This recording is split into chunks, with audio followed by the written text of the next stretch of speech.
Hello, and welcome to an intro to Anthro with two humans. I'm human number one, John McCray. And I'm human number two, John Lehr. And this is the podcast where we reassess what it means to be human. And the title of this episode is Totally Potted, a Crash Course in Prehistoric Pottery. Wow. All right. I'm going to say right now, I'm going to predict, this is one we're going to submit to the Webbies. Is it? Okay. or the Potties. Let's not even... Just write straight to them. Don't even edit it. Just like straight to them. I'm streaming it at them right now. Yeah. First, we're like Sinatra. First take, best take. You know what I mean? Goddamn right. John, before we go any further, we do have to talk about the fires in L.A. Yes. And I just want to send out my love and sympathy and concern for all of our friends and family members and listeners and everybody affected by the fires. It's really insane. I'm looking at the plume right now. Are you really? Wow. One of the fires, there's a few fires. Yeah. There's the big one in the Palisades, but right. The one over in Pasadena is also massive, but they're starting to get a handle on that one. It seems they've got about 30% contained. Yeah, which doesn't sound like a lot, but it's been zero for so long. And you mentioned that you had to evacuate too. Yeah. I live right on Griffith Park, and there was another fire called the Sunset Fire. I'm not sure who names these. I'd like to be involved. But so there's different phases, and we were in a yellow warning, but it was just 2 blocks away. So we were like, let's bug out. You can wait until the mandatory, the red one, but we didn't. We just they move so fast. I mean, even because we have them out here in New Mexico too, and they move so fast. But anyway, I'm just we're thinking of you guys. Thank you to all the fire crews in LA, and also the fire crews that have been brought in from other states, from and all Mexico. over. Thank you. It's going to be a different city. I mean, it's going to be a different city. So I have at least 4 or 5 friends who have completely lost their homes, just nothing but ash. Yeah. I mean, it's just remarkable. But also what's remarkable is the low death rate. You know, it's very low. I mean, you know, any death is obviously big, but it's so low compared to what I expected. I don't know. So I think that speaks to a lot of the first responders and the people and the city planners and people. You know, LA did a good job. They did a good job, I think, in protecting us. So the bad thing, I mean, compared to an earthquake, because an earthquake, everything collapses around you, and there's fire, but usually an earthquake, all of your personal effects are still in there. Right. You just have to dig them out. Yeah. Your pictures, your awards, your scripts, everything that you did in your life is still in there. I don't have a whole lot of awards, I'm going to be honest with you. That's not the first thing I'd be searching for. I wonder if those Oscars would survive them. I don't know. They look pretty. The only award that I've seen people who the Emmys are pretty heavy. Really? Have you ever held one of the Emmys? No. Big. They're big and heavy. Yeah. But the Oscars, I don't know. I think they'd melt right away. Yeah. Yeah. But you're right. You can go and dig in your stuff. And that was interesting about us when we bugged out. It's like, what do you bring? You know, what do you take? And we have a lot of art in the house that's worth some money, but it's worth too much money for us to insure. Right. Because it costs a lot to insure.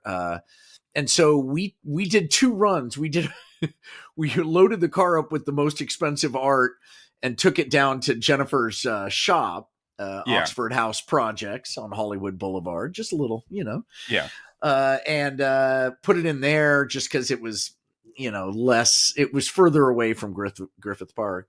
But then I just took my, I took my computer, my drives, some, birth certificates, things like that. But yeah. Yeah. Anyway, I really feel for everybody. I know it's going to be hard. Yeah. Because this has taken away all of your memories, or like the artifacts that you had from your life. So anyway, and also I would say that, that area where Sunset Boulevard runs into the Pacific Coast Highway, when I lived in LA, I was up there all the time. That was one of my favorite places in the world. It was so beautiful and so lovely. And that drive down Sunset past the Will Rogers State Park. Yeah. And then you come out on the beach. I just love it. And so it's just breaking my heart. It's all gone. It's all gone. Yeah. Isn't that crazy? So, anyway, we love you guys, and we're thinking of you. Yes. Yes. All right, John. So today we're going to be talking about old pots and pottery sherds, which are fragments and pieces of old pots. I sure do know what those are, because if you spend any time with Professor McCray in his home biome, he will stop and pick up. Oh, here's a shard. Yeah. They're like all over the place. Yeah, here they're all over the place. But it's like the bread and butter of archaeology, whatever archaeology you're doing. And I would say that billions and billions of square feet of storage space in museum collections are taken up by old pots and pottery sherds. Yeah, you got that right. Archaeologists, they excavate them, they catalog and label them, and then they send them off to a museum to be put into the collections room. Ugh.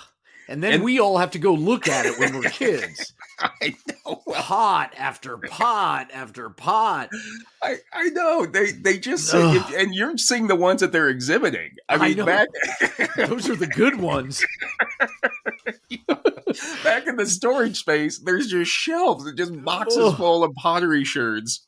My mom was a big museum mom. She took me to lots of museums growing up, and oh my God. Yeah. If we saw one more pot, I was going to kill myself. Well, just think that those were the ones that some curator thought you should see. But there's a bunch of them still in the back. Like I say, it was like, if you imagine that last scene in Raiders of the Lost Ark. Yeah. But those are all pottery sherds. Why do you guys hang on to them? I guess you just got to. You can't throw them away. Yeah, you have to. And that's what I'm saying. Like, once they're excavated, then you have to label them. You have to, with those white numbers that are all over. Oh, and then they just 11247. Right. And they just sit there and wait in the collections room for some master's student who's looking for a project to come in there and check them out and do some research. 1,000 years from now, some other archaeologist is going to dig them up and wonder why we kept those, what that says about our culture. Right. Jesus. And then they'll have to figure out what to do with them. Then they'll have to stick them in. And it just forever. I always imagine pottery sherds in a box in a collections room being like puppies or dogs at a animal shelter. when somebody comes in, an archaeologist comes in, they're all excited, like, pick me, pick me. I've got a story to tell. And then they just keep walking by and turn out the light. Oh my God. But how do I know all this? It's because I've seen them. I've seen them, whether it be like at universities or at museums when I was doing my museum studies. One time I even volunteered to help a museum in Santa Fe when they were moving their collection of pottery. Oh, Jesus. That just sounds horrible. Well, they had outgrown their old collections room full of pottery sherds, and they were moving them to a new collections room, a larger collections room that was quickly filling up. When you get one pottery shard, it's not much, but when you get a whole case of them, I bet it's pretty heavy. Oh yeah, it's heavy, and it's just stacked full of, and you put them in like little plastic bags, and then you put the bag, and then you label the bag, and then you label the sherds. And there were boxes and boxes and boxes and boxes of pottery sherds and pottery that had been excavated back in the 20s and 30s here in New Mexico. They had been labeled. They had been shipped off to the repository, and there they just sat for decades, just decades, and never looked at again. And probably those, like you mentioned, in 1,000 years, those pottery sherds will still be here, and we won't. Right. And then we'll be studied about how we studied the pottery. Yeah. What were these freaks thinking about? Why'd they look at that? Why didn't they throw those away? They didn't make it. They were somebody made it. But anyway, John, we're getting back to our bread and butter too, which is the hands-on. It's been a while since we've done like a hands-on episode. It's like Christmas over here at the LA office when a box from Professor McCray comes in. I know something's up. Something big is afoot. Yeah. And this one, I didn't even tell you it was on its way. I just happened to be going to the post office, so I packed it up and dropped it in the mail. I know. I called you immediately because I didn't know if I should put it in the fridge or what. I think the last hands-on we did was when we made stone tools. Oh, really? I thought we had a food one in between there. No? Well, we had some food ones done. But I see what you're saying. Where we're making. Yeah, stone tools. I didn't do very well with the stone tools. I couldn't quite get the hang of it. Yeah. I think it's a skill. You know, you got to keep doing it. You got to be a prehistoric dude with nothing on nothing to do all day. But try to make an arrowhead, you know? Just keep working on it. I think I told you one time I started out with a block of, or like a piece of obsidian that was about the size of a basketball. And when I got done, I had a little arrowhead that was about the size of a dime. Oh, God. But I'm still like picking, I'll come into the office here because you and I we were working with obsidian, which is volcanic glass. Mm-hmm. And every once in a while, I'll still like snag a piece of that into my socks. Oh, be careful. Yeah. You get a piece of obsidian under your skin, it's going to be there forever. When they find your bones, they'll wonder why you had an obsidian shard in your foot. And then they'll catalog that and put that in a plastic bag. And they're all set in perpetuity with nobody looking at me. But anyway, so today we're getting back to our roots. We're getting back to experimental archaeology the way it's supposed to be done. And that's two goofballs long distance on a podcast. That's right. That's right. The core of our business. This is how we get our success. This is what we're known for. This is what makes us legit on the academic circles. That's right. So we're going to discuss prehistoric pottery and why it's important to humans, and then you and I are going to try our hand at making some pottery and some figurines. We sure are. Oh, figurines. Okay, figurines. I didn't realize that. Okay. So what I sent you a few weeks ago was some modeling clay. Mm-hmm. I have it right here. Should I show it to the team? Yeah, go ahead. Show it. This is for people who are watching on the YouTubes. There it is. It's a block of clay. Mm-hmm. I was afraid you would take that to Chicago with you, and then like security would think that was like plastic explosive or something. You're right. Oh my God, it could have. Because I tried to stop. I was like, oh no, I hope he's not doing it. Fortunately, I forgot it. I forgot to pack it. I packed the microphone, but I forgot the pottery stuff. It worked out better. I'm sure that they would have pulled you out of the line. Yeah, but like, what are you doing? Yeah, what is this? Mm-hmm. But this is an oil-based clay that sculptors use. Mm-hmm. And this, so it's not a pottery clay, but I got it because I thought it would stay soft longer than like a soil-based or an actual clay-based clay. So from the get-go, we're not authentic, is what you're saying. Right, out of the gate.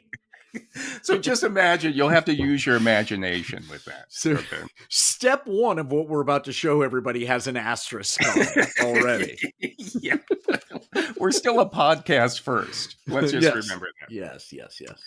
And then just to get started, before we begin, I have to say there's something about prehistoric pottery. Not everybody loves it. No. And in the book, Pottery and Archaeology, Clive Orton, Paul Tyers, and Alan Vince say, pottery tends to arouse strong emotions in archaeologists. Really? Yeah. Jesus. They either love it or hate it. For some, it has an indefinable fascination and is potentially full of information, which has to be teased out of it by careful and painstaking study.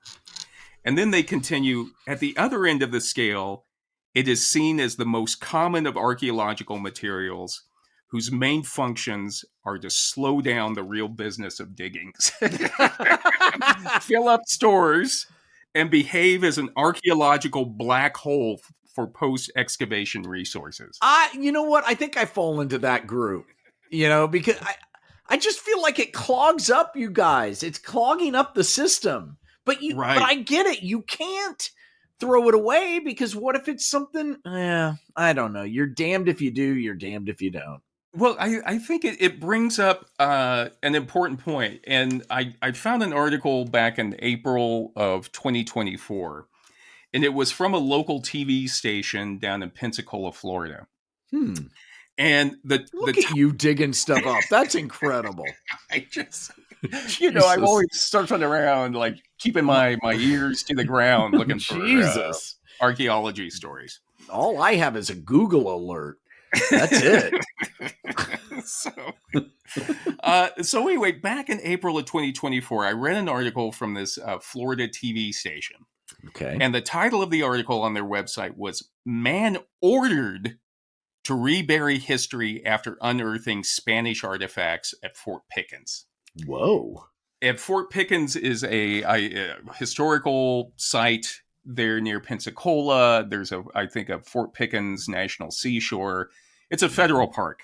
Okay. And apparently the guy was camping at Fort Pickens, and he sat down on a bench, and he happened to notice some pottery sherds on the ground.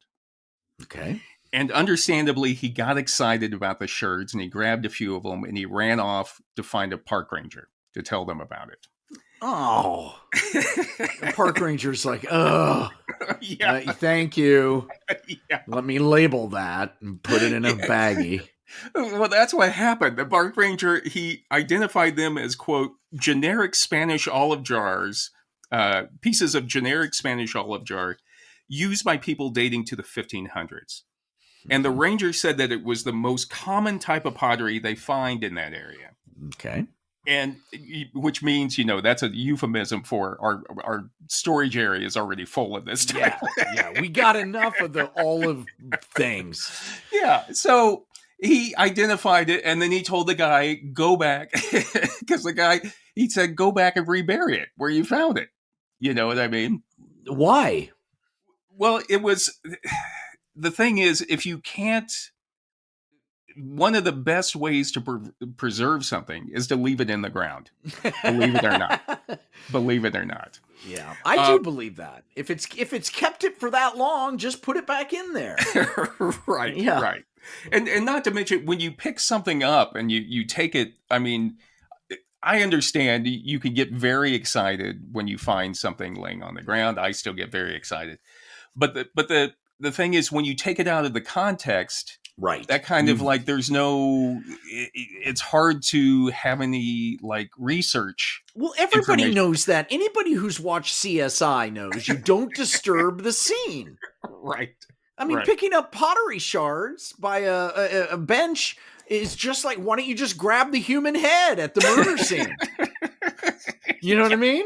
Maybe he would. Maybe yeah. Why? Just go get the guy. You don't need to bring it to him. Look, I found a finger. A finger over here. Everybody, come on. Where did you find it? I forgot, but here it is. But anyway, the guy was upset by this. Okay, what? Obviously, Only and so Pensacola. What he did when he got home, he called the local news station. Oh my God. And told them this is like prehistoric man making shards. This guy making pottery. This guy's got too much time on his hands. Yeah. You know what? Yeah. Screw that guy. I'm going to call the local TV station.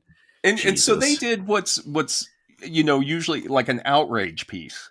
Like, local news stations, you'll always get this. It always usually it involves a veteran, like veteran that refused service at a restaurant when he had a reservation. Right. And then when you dig into it, you realize, well, his reservation was for 2 weeks later. Yes. There's always more to it, But anyway, the guy said in the article, he said, I thought they would put it in a museum or something.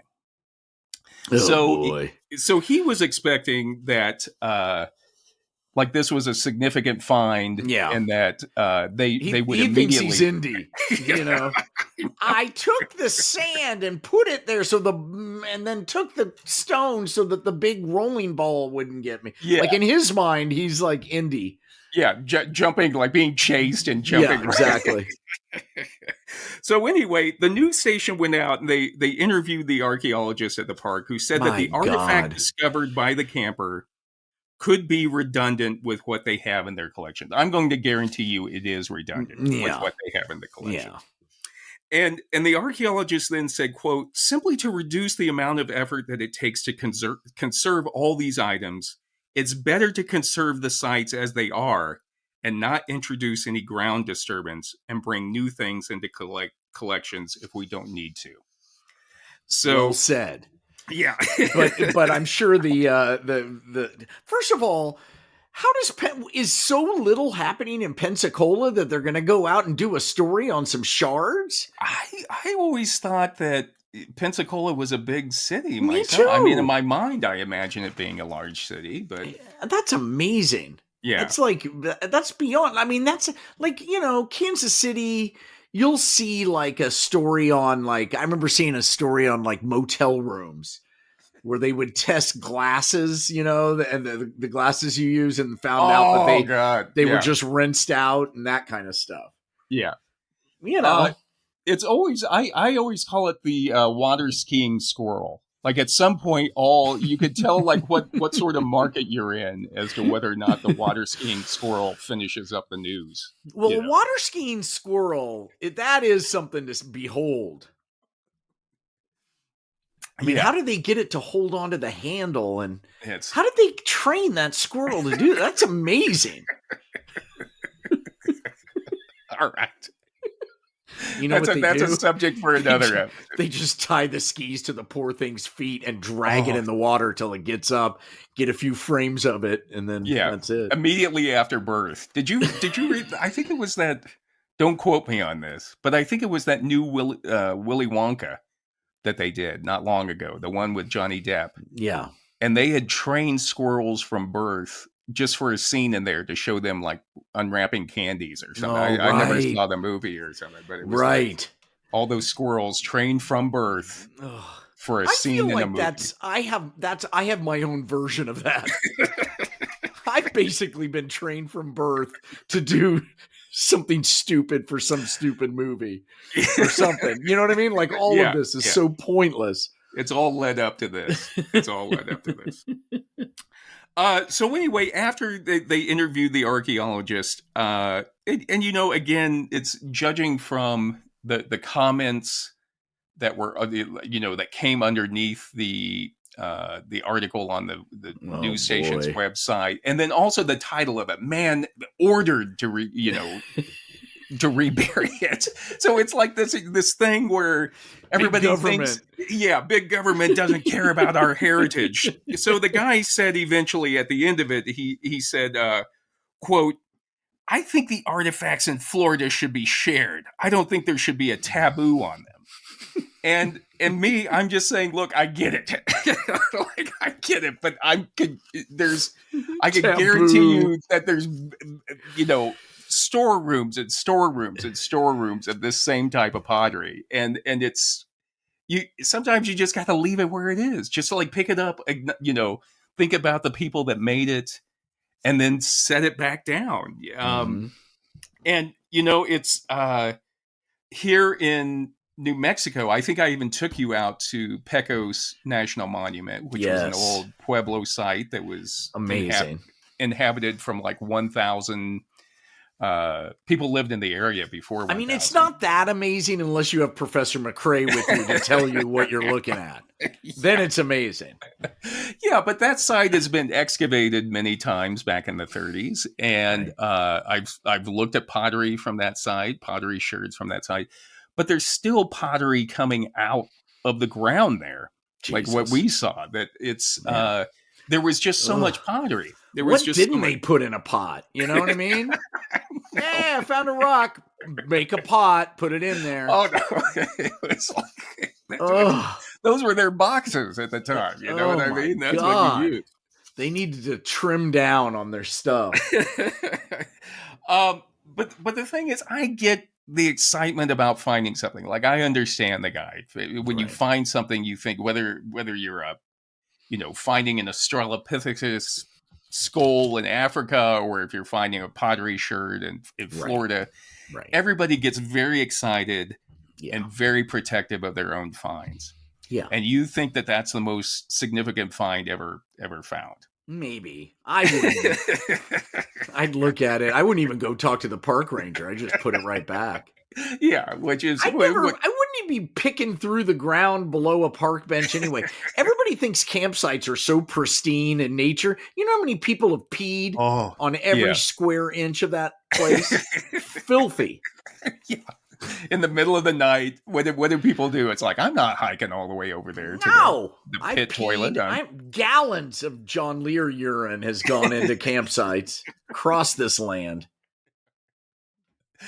I one time we had gone out to go camping, and the last site that they had, there had been a flood, so half it was up in northern New Mexico, so half of the campsites were closed because of a flood. Mm-hmm. But we were still going to camp, and the only one left was right near the toilets. Oh, the worst. That's the worst. After a flood, we were like, screw it. We're going home. We're not going camping after. Yeah, you can't. But the thing is, John, I want to say I understand the guy. I empathize with the guy. Because whenever I see a pottery sherd on the ground, I get excited, because I'm what's known in archaeological circles as a sherd nerd. Oh my God. Now, why do you say sherd and not shard? They're both the same. Okay. I guess shard you could say is shard, like a shard of glass. But in archaeological, in those environments or in that context, it's usually pronounced sherd. Archaeologists always say sherd. Well, maybe they did it just to rhyme with nerd. Maybe they said, you're a shard nerd. And somebody said, Yeah. So anyway, I just want to say, as a sherd nerd, we're going to continue on with this. We're going to talk about pottery, granular. We're going to get down to granular detail about pottery. I'm a shard bard. I talk in Shakespeare about old pottery. Well, I was thinking, this guy, I mean, what he had found, or like a lot of times with pottery sherds. Remember, people were using this for everything, like you mentioned. Yeah. Everything. Ugh. And of course it would always break. Yeah. And so they'd have to make more. And I always consider it like when you're out in a dump and you find like an old beer can that had to be opened by a church key or by a can open. And you get really excited about it, like, look at this old Falstaff can or whatever it is. Yeah. And then you find another one and you're like, oh wow, and then you find another one and another one. And pretty soon you're just like, oh my God, these people drank a lot of beer.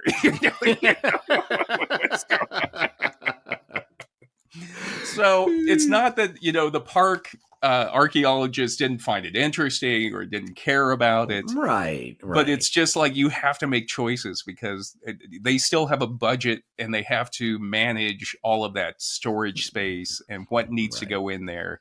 And once you have something that kind of has that you've used to study a certain area, then you say, well, let's leave the rest of it there, and then somebody in the future will come in and excavate it and find it in the context. So, all right. So as a sherd nerd, let's continue on, John. Okay. As your shard bard, I say I'm preparing a rhyming couplet. Okay. Huzzah. Huzzah. Huzzah. God, huzzah, my lord. In the beginning of the book, Pottery Analysis, a source book, Prudence Rice quotes the Austrian ceramicist Otto Natzler. Otto Natzler. Yeah. Okay. I think he ended up in L.A. or something. Really? Yeah. Who said, quote, God, you are a sherd nerd. I know. You know where Otto Natzler ended up. I know. He says, when you hold a pot in your hands, when you go over its walls with your fingers, you feel the hands of the potter, his finger marks, his touch. You may not know who he was or what he looked like, but handling the pot, be it hundreds or thousands of years old, you could still feel the imprint of his hands. It is this fact about a pot that makes it so endearing, so very personal. Otto's a bit of a he's a bit of a shard bard. Shard bard too. He's a sherd nerd and a shard bard. And I think that's why I love pottery. I love looking at pottery sherds. Because it was something, it's not like something that was in a church. It's not something that was in a temple. It's something that somebody used every day. Yeah. And I'm like that in a Las Vegas hotel room. I walk in and I wonder how many sex acts have been done there, how many people have been killed, how much cocaine has been snorted off this table. So you understand what me and Otto are feeling with me. Yeah, I'm with you guys. Yeah, it's a link to the people who came before us. I think when I hold a piece of pottery and you could see a finger mark in there, you could see how they made it. Just when I hold a CSI light in the room, see the white splotches of body fluids strewn all about the hotel room. So you can understand the love, the history of love that's happening. We're all connected. We're all connected. But I also like that it's been broken. You know what I mean? Like, like you'll find pots that are intact, but I also like the idea that it was broken. Like people were using it, and I can feel connected to like what they felt when they dropped that thing and broke. You know, it's like there's a Greek restaurant in Chicago where you can throw plates. Oh, really? And break plates. I've always wanted to go there. Never been there. I'd love to break what is stuff. Their budget? What is their budget? I don't know. I don't know how it works, but you can break your plate. There's some Greek tradition of what are they, a hoopah or whatever? Yeah, I guess. Like yeah. Once you do enough ouzo, you do whatever you want.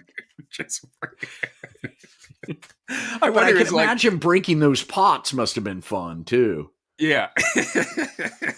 when they dropped it, I'm sure even 1,000 years ago, somebody, because I opened up our fridge, and it, you know, sometimes you open up a fridge or a freezer and something comes flying out of there. It's like some foot or a human head or something. Yeah.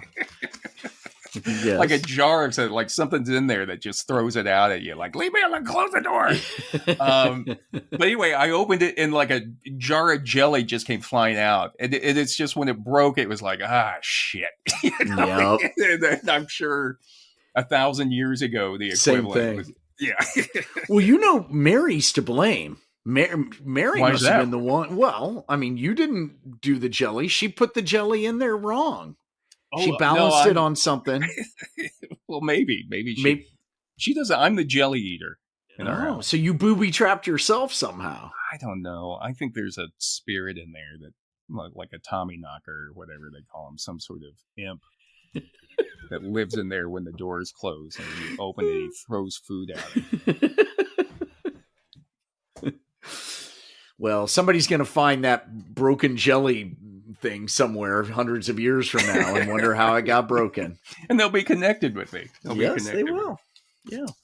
All right. So what is pottery? Well, Prudence Rice says that the term ceramic derives from the Greek word keramos, Keramos, variously translated as burn stuff or earthenware. It describes a fired product rather than a clay raw product. Okay. All right. Mm-hmm. And she says, and this is what's important for us, that pottery was the first synthetic material humans created. Artificial stone. Right. And then somebody figured out. I always think about who was the first person. Right. He took a clay pot and like it dropped on the fire or something. Yeah. Hey, it's harder. And imagine that, because you would have to think like all the other stuff that we had used before, like bone or stone or wood. We already had the material. We just had to think of like what we wanted to make out of that material. Right. But this is like, you had to like, even cognitively, even beyond that, you had to think of like, I'm going to make a material. Right. So cool. Yeah. I mean, I guess we're doing that with food, right? When we're heating food or softening beans or whatever. But but that's interesting. But I mean, to make a material, to make a tool out of it that you need was a huge cognitive leap at the time, I think. Yeah. And she also notes, and I thought this was kind of interesting, is that it combines 4 basic elements identified by the Greeks. This is pottery: earth, water, fire, and air. Oh, like you need all of those. Cool. Yeah, you need all of those. That. And then speaking about the prehistoric art in the book Art History, Marilyn Stockstead says that ceramics required a different kind of conceptual leap, like we were just saying. Right. And she said that you had to produce ceramic works, artists had to combine certain substances with clay. Usually they combine like bone ash or some sand. Probably poo. Somebody threw some poo in there. Let's try it. Yeah, just it's like, I'm not eating it. Put your initials on that. I'm not eating out of them. And then, and that's what they call temper. Temper is something, it's an element that you put into the clay to give it more strength, for example. Okay. So, and sometimes they'll even, like I say, you'll grind up other pots, for example, old pots or broken pots. You'll grind up that and put it into the clay to make the clay stronger after you fire it. Even they wanted to get rid of their shards. I know. They were like, what do we do with all of this? That's probably why they moved. Yeah. It's like, Jesus Christ. Can't walk around barefoot. It hurts like hell. So Rice says that it's impossible to say when humans first began making objects out of clay. Although early stone tools from Africa are more than 1 million years old, she says the oldest objects of clay that archaeologists have found date only in the tens of thousands of years. So it's except for those shards found by that campsite. Those are 30,000. Yeah. Yeah. So, as you're sitting there on a park bench. So Rice says humans may have experimented with soft plastic earthy materials before this, maybe hundreds of thousands of years ago. And she mentions possibly like taking clay and smearing it on your body, for example. Yeah, everybody's done that. Do you have you ever done the clay bath? Did you ever go out? I've never done the clay bath. My brother did it. Yeah, where he got in and fell asleep or something and passed out. And they had to get him out of it. Go get the jackhammer. He was like stuck in there or something. But no, I've done masks. I have a daughter, so I've done a lot of masks. Yeah. Somebody, before we got married, as a engagement present, somebody gave Mary and I a pass or like a gift certificate to someplace out like east of LA. We went out there and did the mud bath. It has a whole thing, the spa. Right. Yeah. It's fantastic. Did it feel good? It did feel good. But don't you think other people have peed and pooped in that mud that you're in? I can't get past it. Other people. I try to. Do you pee in the shower? Be honest. No, I don't either. But a lot of people do. Yeah. Does Mary? Have you asked her? I don't know. Maybe I'm going to have to ask her now. No, my advice is don't ask. You don't want to know. Yeah, you don't want to know. That's kind of how I was in that mud. I'm like, I'm enjoying it. Don't think too much about it. Don't think too much about it. It's just pee. It's okay. But Rice says the essential feature in the history of using clay is the application of heat to transform the soft clay into something hard and durable. That's right. Energy. Right. And she says, in many Paleolithic caves have designs traced into wet clay on the walls or floors. But fire clay figurines in Europe go back to about 30,000 BCE, which is before the Common Era. And Carla Sinopoli, in Approaches to Archaeological Ceramics, says that some of the earliest ceramics we have are clay figurines from about 26,000 years ago. Wow. In the area of what is now Czechoslovakia. Really? Yeah. And but the earliest pottery itself as a container, Rice says that pottery appeared about 10,000 BCE in Japan, about 8,500 to 8,000 BCE in what is now Turkey, and then about 3,000 to 2,500 BC in different places in the Western Hemisphere. Wow. Okay. Yeah. Busy little people. and again, she says that, it wasn't, it seems like people just all around the world figured this out for themselves. Well, it's not brain surgery. You're sitting by the lake. There's mud. You pick it up and you start fuddling around with it, and soon you've got a figurine. I'm going to give Prehistoric Man a lot of credit for a lot of things, but come on. Yeah. We didn't need ancient aliens to come down and tell us how to make a pinch pot. Exactly. Well said. So how did people discover how to make pottery? There's several hypotheses. Rice notes one that says that some people think that maybe it came out of soil crusts. What? Like where you see like a puddle, and then as the puddle dries, maybe it gets a little crusty around the edge of the puddle. And then people were like, hey, look at that. What about just somebody just rolling it up in a ball and leaving it in the cave? Hey, it's hard. Yeah, well, I think that probably comes to it of like some people think that maybe they were lining other like baskets and stuff like that, lining it with clay, and then as it dried, they were like, "Hey, look at this! Check this out!" And then Steve Madison in The Complete Potter says that he thinks the real reason is probably that the ground was discovered to harden under the cooking pit. So maybe in a cave. I mean, okay. I guess somebody has to, have a theory. I guess you got to start with a theory, but really? I mean, it's just mud.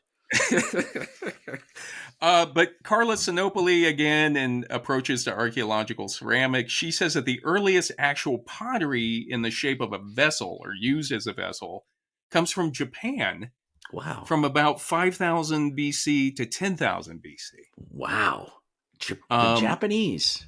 Yeah. And it's controversial because, different types of, when they try to test it, like radiocarbon dating shows it's one age, and, different other thermoluminescence shows it's another age. So you got to go with the carbon, don't you? Well, thermoluminescence is probably the most most accurate out. Oh my God. I always thought carbon had to be. Yeah. No, there's other ways that you can, because that's coming to, there's ways that you measure like the amount of sunlight or light before it was buried. And you can still go in and test it and then see how long ago it was. That's cool. Yeah. So there's different ways, but we're talking about that. As far as we know, the oldest that everyone agrees upon is Jomon, Jomon pottery from Japan, which looks like from 5,000 to 10,000 BC. And then in The Guardian, I found in The Guardian an article in 2012 that some people in China were saying that they had pottery that was dating back to 18,000 BC. But the Chinese always got to beat everybody else out of it. Yeah. But the Chinese started everything first, didn't they? Basically, everything. So it's still up in the air, but just know that for what we know, that everybody accepts, Jomon pottery from Japan's probably the oldest. Got it. Oldest pottery that we know. Okay. And Marilyn Stockstead says, one of the unresolved puzzles of prehistory is why people in Europe did not produce pottery vessels much earlier. So, because it wasn't until about 7,000 BC that we start seeing people. That is interesting. I wonder why. Yeah. It's colder. There's not as much mud, maybe. I don't know. That's a good theory. we could put that down. I mean, we could try to get a grant for that. But some, most archaeologists or, anthropologists argue that, and this is Stockstead saying this, is that clay is a medium of last resort for vessels. Compared to hollow gourds, wooden bowls, or woven baskets, clay vessels are heavy and quite fragile. And firing them requires a very high level of expertise. We were too busy, is what they're saying. We were too busy killing each other. Yeah. Well, I think what it is, if you're a hunter-gatherer or nomadic people, you don't want to be lugging all these. No, God, a pot? Can you imagine all those pots? Jesus Christ. Just look. No, honey, we're not taking that. Yeah. What's in that? I don't know, but we're bringing it. Yeah, it's it'd be like if you were going camping, like taking all of your ceramic dishes with you to go camping. It's like, no, you take the plastic dishes. Yeah, you know honey, what I mean? no, what's in this one? It's clay to make more pots. What? Oh my God. So what is it about clay pottery that makes it so appealing to prehistoric and historic humans? Rice says that, first of all, it's abundant, cheap, and adaptable. So you didn't... Just like me. Just like my comedy. Abundant, cheap, and adaptable. Yep.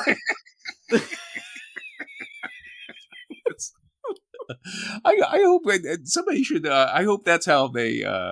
You get a review with that. He's just like clay. He's abundant, cheap, and adaptable. And so Rice also says clay is plastic. It can be shaped and formed and will retain that form when dried. Oh, okay. I see. For a minute there, I thought you were saying clay was plastic. Oh, and I'm like, what? Like malleable. Right. Gotcha.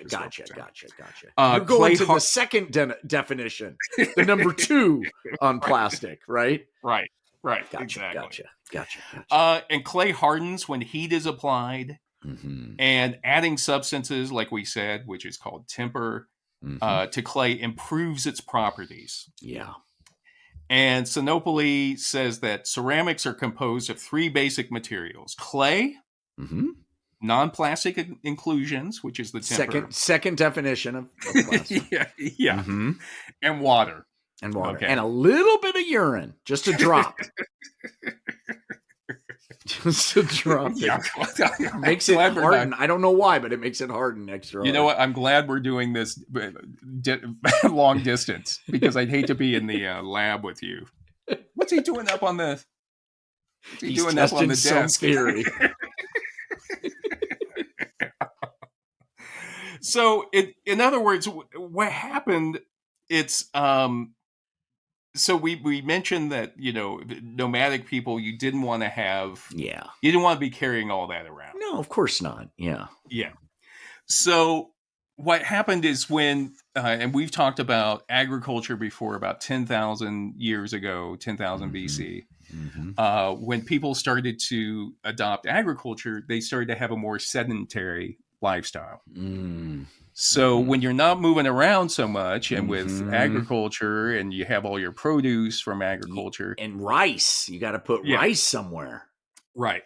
So you need, once we have agriculture, you see pottery use really start to expand or grow with a sedentary lifestyle. Right. If that makes sense. I guess the people that were moving around, the nomadic people, were probably using animal skins and things to carry their water. And Yeah. Right. Or baskets or whatever it was. You just, you couldn't, you just couldn't imagine trying to carry a big pot. I'm not putting a pot on my back.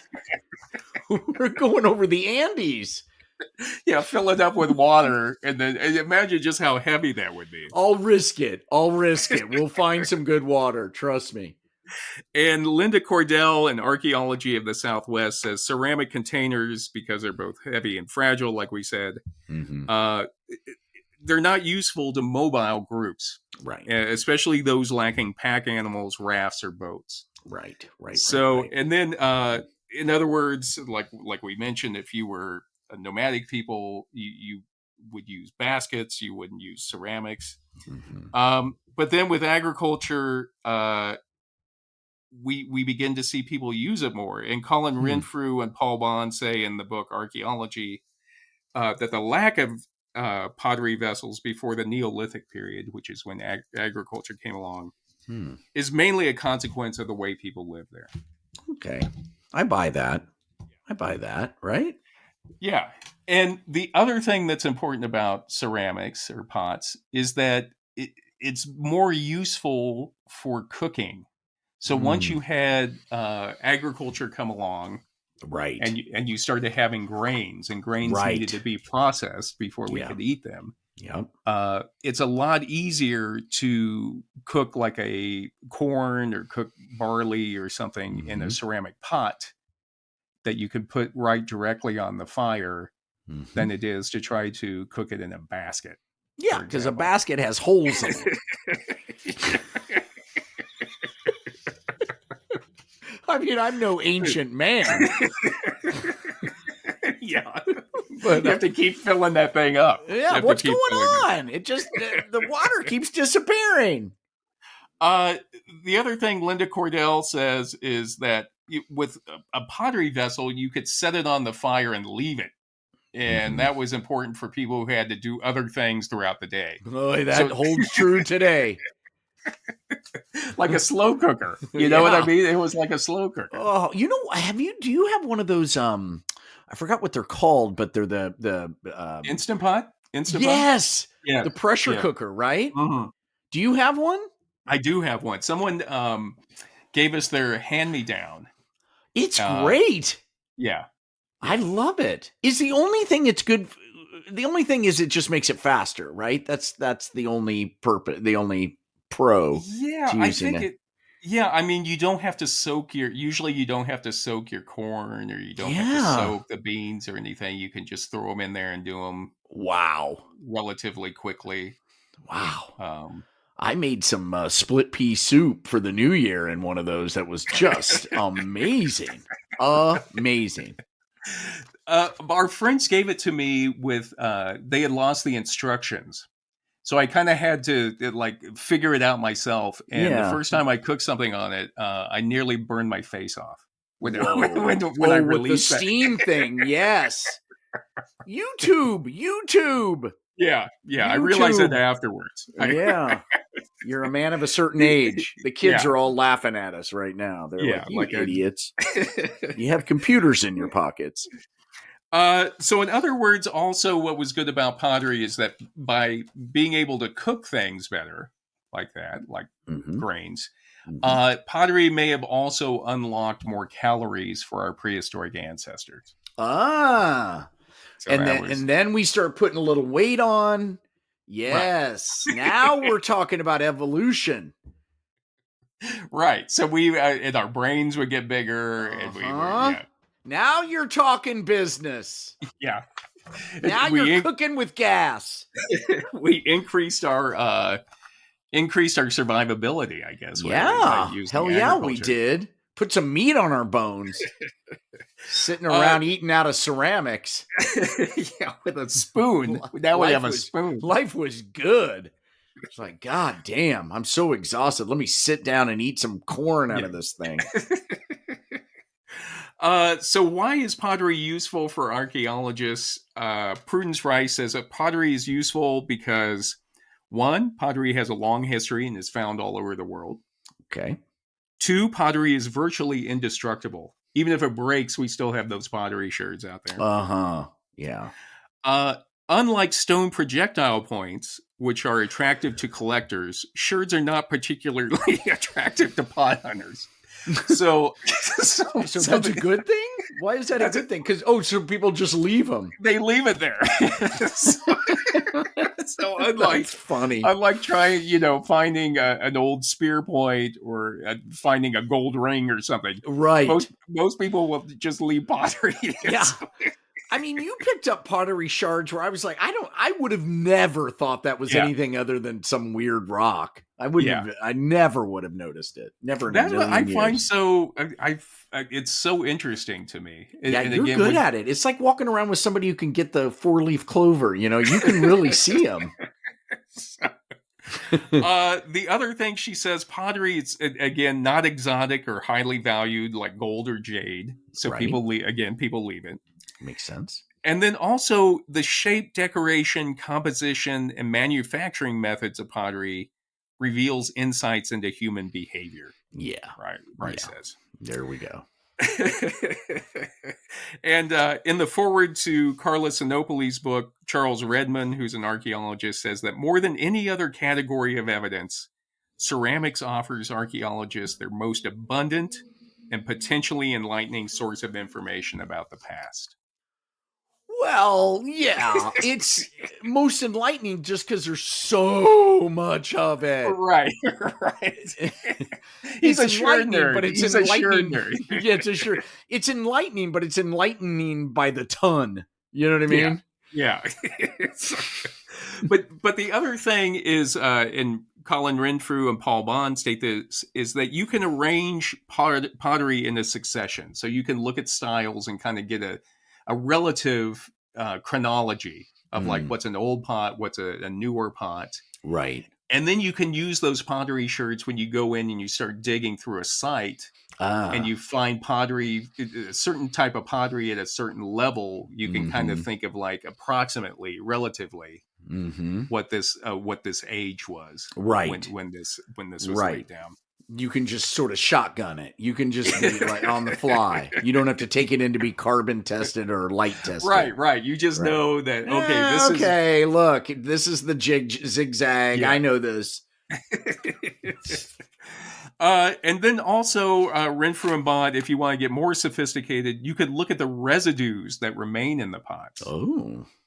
And look under microscope or chemical analysis to figure out what was in the vessels. So you can also figure out something about what the people's diet was at the time. Rice, wheat,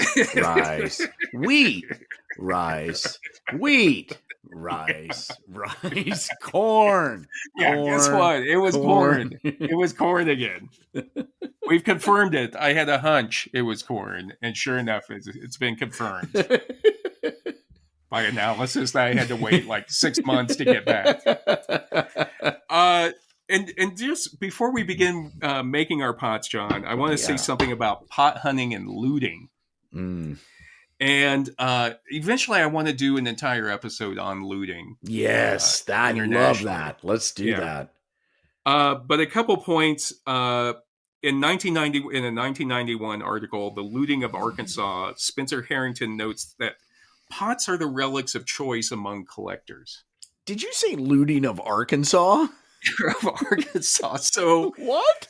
Believe it or not, there's the Mississippian culture that was in Arkansas along the Mississippi River from about 900 AD until about when the Europeans came. But there's a big there was a whole pottery culture there. And actually some of the oldest pottery we have in North America is in southeastern Arkansas. United States. Wow. But there's also pots that were being produced along the Mississippi with the Mississippi culture. There's a lot of mud. right, exactly. And he quotes a county archaeologist in Arkansas at that time who said, people want pots. They don't want hammerstones. They want pots. And then fine lithics, meaning like projectile points. So there's a market, as with any criminal activity, there's a market for pot hunters or looters to go out and take pots out of these. Yeah, you put a fern in it, you fill it with glass marbles. Right. Put your change in there. And Harrington says that the rural poverty, the poverty in Arkansas at that time, had contributed to the looting problem. Yeah. So, and he says, and in the 2009 article, Drugs, Gun, and Dirt, Samir Patel talks about how the drug trade has overlapped with the illegal artifact trade. Interesting. So here in the Southwest, he says, antiquities are what a stolen car stereo might be in New York.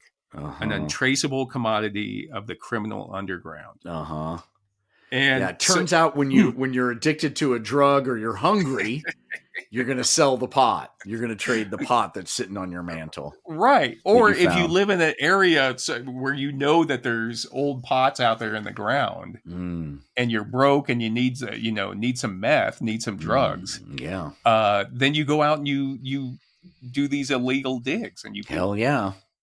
And and the thing is, what Patel notes in his article is he says that the local federal agents and cops in the Southwest even have a term for those who combine tweaking, which is taking meth, with digging for pots. Holy shit. And I can't think of a better thing for a tweaker to do than to look around in the dirt for little tiny pieces of something. I know. That's what he said. But they call them twiggers. You're a tweaker and a digger. You're a twigger. Wow. But like you're saying, because if you're on meth, what do? You obsess. You obsess about everything. Yes, and you pick at things, and it's perfect. It's the perfect marriage. So he says that the tweakers actually make really good, like, field archaeologists going out and looking for stuff. I believe it. I believe it. But we'll go into it a little more in a separate episode on looting itself. Oh, that's great. But apparently he's saying like in 2009, they were busting a lot of drug dealers up in like the Four Corners area of New Mexico. And they'd find drugs, they'd find meth, and and then they'd find ancient pottery. Ancient pottery. Funny. Isn't that weird? But it's an untraceable commodity. I get it. Yeah. It's like blockchain. And it's really hard because it's illegal. I mean, you can take them, a pot from private land belongs to the person who owns the land. Right. But it's illegal to take it from federal land. But the thing is, it's really hard to trace where that pot actually came from. You know what I mean? Right. So, anyway. Wow. All right, John. So now is the time. We have a little bit of history on pottery. Now's the time to take out our clay. I've already been doing it. I've been playing with it, and I made look what I made, a pancake. Save that. That's like a plate. I'm sorry, it was just open. I kept picking at it and playing with it, and I made Oh, that's great. I made a pancake. Hold that up again. Let's see. Look at that. Look at you. Look at that. That's Save that. All right. I'll dry it and save it for some archaeologist to find it. In a millennium. I don't know. I wouldn't find. This is modeling clay, which is oil based. So I don't know what would happen if we stuck this in the fire. It might go up like a. Yeah. All right. So the first. We're not going to fire this stuff. So the first thing, John, we're going to make a pinch pot. So just if you can get like a ball of clay. All right. Like that. I've made a ball. See, you did yours in advance too. You know. You made that ball before we recorded. I had to test to see if it was soft. Okay. Gotcha. Okay. All right. So just make a little ball there. Okay. And this is going to be one of the simplest pots that people made back, I don't know, thousands of years ago. Okay. Right, do you have your ball? I sure do. It feels good. Yeah. God, I love squeezing this stuff. Doesn't it? It's just so relaxing. I love... I don't know. I've taken a few pottery classes. Mary's really into pottery. Really? I didn't know makes that. Pottery, yeah. But there is something very, I don't know, meditative or very soothing about doing pottery. Yeah. So now that you have your ball, I sure do. Look, you're going to work your thumbs into it. Okay, it's like peeling an orange. You're going into the navel of the orange. Right, exactly. I'm painting a word picture for our audio only people. There you go. Yeah. So describe what we're doing is we are working our fingers into the ball of clay. It's like what everybody did in kindergarten. This is like that bowl. And we are pinching it out. So with our fingers, we are going to pinch up the sides of the bowl. This is going to be for putting our weed in it. We're going to put our weed in this, right? Yeah, I was going to say. This is what this is making your bowl and then you'll put a stem on it. This is like what most high school art students do. It's so great. It's so cool. Yeah. All right. So you start making your pot. Oh, you're going for depth. I'm going a little bit more for width. Look at that. Well, there's no right or wrong in here. Everybody does their own. Well, yeah. Sure, we know. But then you just work up the sides so you can see. All right. How's it look? Oh, I think it looks pretty good. Yours looks great. Good. John has a nice one as well. You're more artistic. You're more artistic. And then if you wanted to, you could have taken one of the tools, or you take a piece of a stone or whatever, and then you could draw. You could make designs in the outside of the pot. Oh, I like your designs. Let me see that. Well, that's good. Just little lines for demonstrating. Yeah. Yeah. So you could take off the plastic on that. I gotcha. Wow. Dang. Okay. But prehistorically, we'd be using a piece of shell, or who knows what we'd be using. Maybe a tooth from an animal. Don't need it. All right. How's it look, John? Oh, good. I'm doing triangles. Look at that. Yeah. That's very nice. Yeah. John has made a little pinch pot with some triangles. And yours has lines, like almost like they're seams or something. Yeah. I like just that. demonstration. Now, have you seen that on a prehistoric pot? Is that influencing your design? No, I haven't. Okay. Usually they're much better. They can be very detailed. Don't plagiarize from our ancestors. Right. Okay. It's completely mine. That's just a completely brand new. You're the first hominid ever. All right, John. So let's move on to our next pot. Let me see it. How'd it go? Good. It looks very nice. Yeah. That's very nice. Yeah. All right. Yeah. And if this were like not oil-based clay, we would then fire this in we'd put it in a fire. Right. But we're not doing that. No, especially not in LA. I start another fire. Jesus. They think that there's now reports that maybe it was arson. Oh God. I hope not. I know. I hope not. So, all right. So we're going to make a coiled pot, John. So the first thing you want to make a base for it. Oh, okay. Like a little flat disc. All right. I don't know how to make that. You made that in advance. That one I just made. I'm getting my ass kicked here.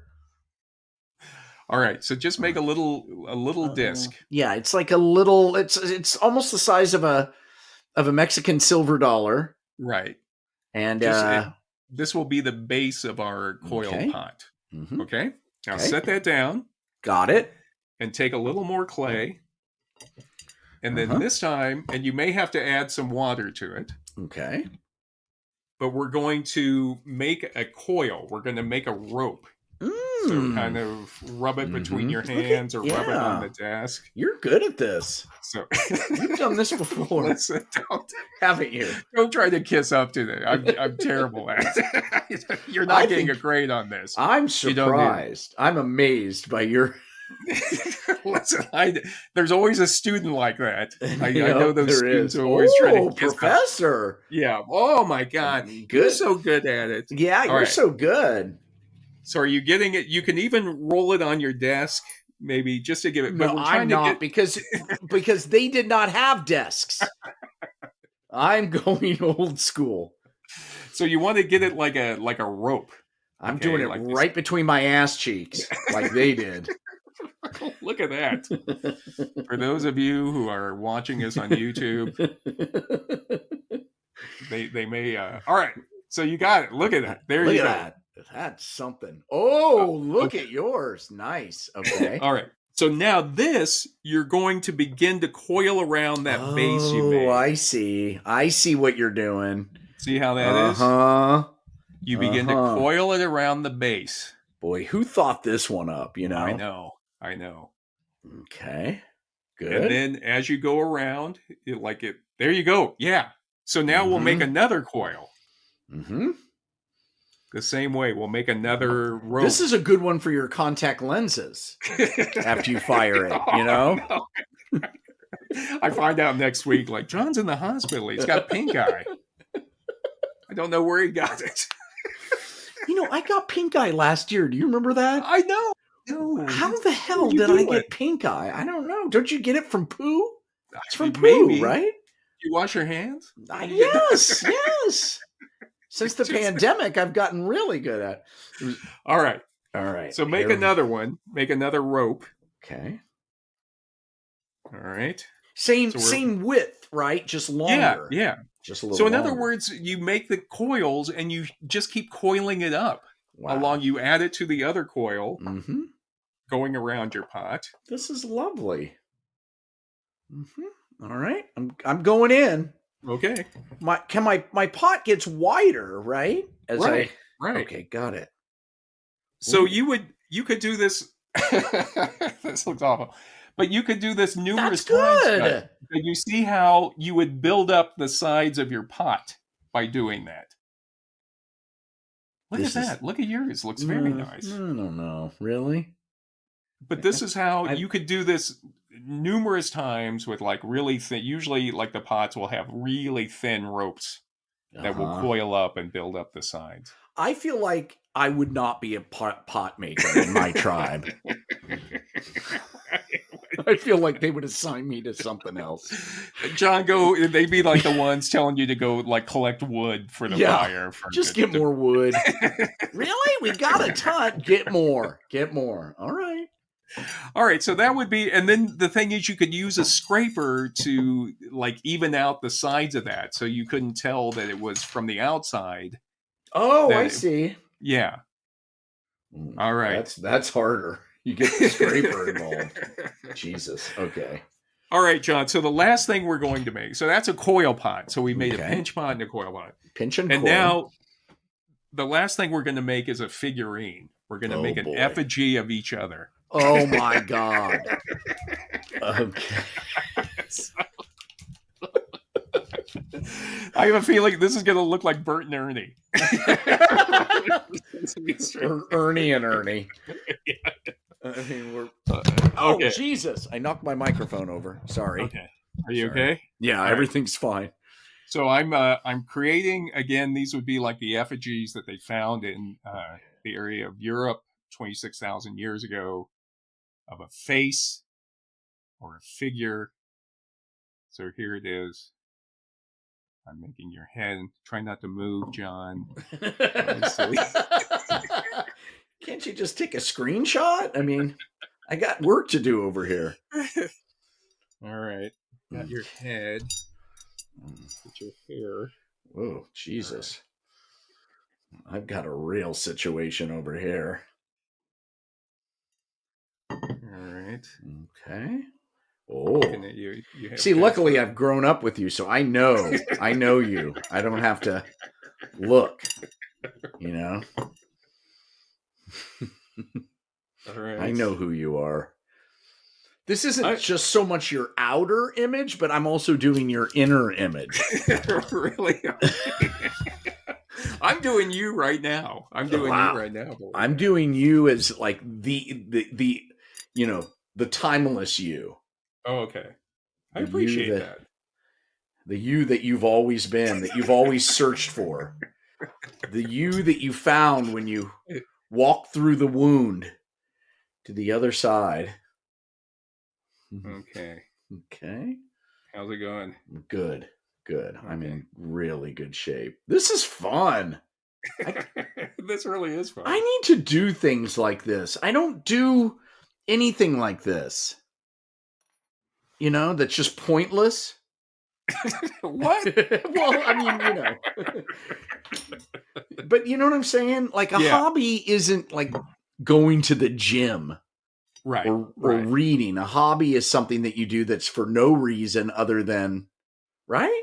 Yeah, I always thought it's good to do this, no matter what your art is, to do some other art. Yes. You know what I mean? Even if you're no good at it. Right. Just to do it, because it makes you think about other things. Every artist says that, and I never do it. Okay. All right. I'm ready. Right. Are we ready for the reveal? Uh-huh. All right. So John and I have both made effigies of ourselves. Of these would probably be found about 26,000 years ago. Mm-hmm. They would have been fired in the hearth. Yes. In like the actual fire. So let's go ahead and let's do our reveal. Okay. Here. Oh my God, yours is great. Wait, raise it up a little higher. Oh my God, that's fantastic. Did you hear that before?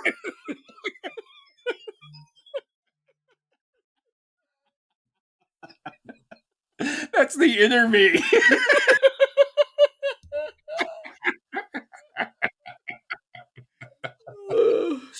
Okay, for you, those of you listening, so Professor McCray has done my head. It's a big nose, and I've got headphones on. Yeah. And my hair is swooping up like it tends to do. It's really good. And then for him, I basically just made a voodoo doll. Yeah. Don't be sticking anything in there. That's hilarious. Wow. All right, we're making effigies. Jennifer just came in. Oh, that's hilarious. He made me. That's me. Hold it up again. There it is. That's me. Wow, that's really good. Isn't it? And I made him. This is him. Wow, you guys look different from one another. I could tear my head off, your head off, and put my head on this body. Yeah. We'll save it because we will take photos of these and post them on we will. There we go. This is great. I'm putting this up here in my office. Oops, it doesn't stand very well. I forgot I haven't fired it yet. Yeah. That's great. Wow. Well, this is just as I predicted. This is a potty award that we're going to... Now, one thing I just wanted to bring up. Yeah. You sent me all these really cool tools. Right. And one of the tools was a garrote. Okay. It's got two little things and it's got a wire and it's straight out of The Godfather. I mean, it really is. Yeah. It looks frightening, but actually that's what you use when you have a block of clay, raw clay, and you need to cut off part of that clay, a slab of clay. It's also what you use to kill Luca Brasi. Yeah, that is Brasi, right. Is that right? Luca? Yeah, Luca Brasi. He sleeps with the fishes. Oh. Yeah, they put that fish in his bulletproof vest. I always when they sent Luca, like Luca, remember the whole story, he's like he's so devoted to the Don. Yeah. And then it's like we sent Luca over to the Turk to try to tell the Turk that he's unhappy working for them. And everybody knew. I'm like, yeah, everybody knew. It was stupid. It's a stupid idea. Yeah. I totally agree with you. Yeah. Send somebody else. Would buy that. Nobody would buy Luca. All right, John. So, anyway, I may not have made a sherd nerd out of you or any of our listeners, but I hope you have a better understanding of pottery and why pottery is important in archaeology, but why also we don't need to save every single pottery sherd that we find. Leave it where it is. In general, in life, don't touch it. Just walk away. That goes for everything. When in doubt, leave it there. Or you'll end up with pink eye. You'll pick it up and then you'll put it back and you'll Well, I may be nothing more than a shard bard, but I have really grown from this and learned a lot. Thank you so much, Professor. You're welcome. And I hope, if anything, you have a better it's a connection to our past. Yeah, it's really cool. I think we should all make pottery. Well, if anything, also next time your mom or your significant others taking a pottery class and they're giving you an ashtray or something, just realize how much the history of it, 10,000 years of history going in to make that pottery. You know that their pottery is going to last for fucking ever. That ashtray, it always ends up being an ashtray. You can put paper clips in it. All right, well, John. This is human number 2 signing off. And this is human number 1. Thank you for listening, everybody. If you found this podcast interesting, please recommend it to a friend. Actually, Facebook has stopped recommending us because of my the post I did about the blue rock candy you can get at the Breaking Bad store in Albuquerque. You got us banned. But no, it's not official. We might get recommended again. Right. They might pull us off the. For those of you who don't know, at the Breaking Bad store here in Albuquerque, they sell rock candy that's sky blue, just like the meth that Walter White sold in Breaking Bad. Yeah, and human number 1 posted a picture of it, and the Facebook machine decided, God, Russians can change our election, but we post one baggie of rock candy, and we're banned. I know. They said I was like promoting drug use. It's like it's from the Breaking Bad store. All right, but don't forget to check us out on Facebook and Instagram.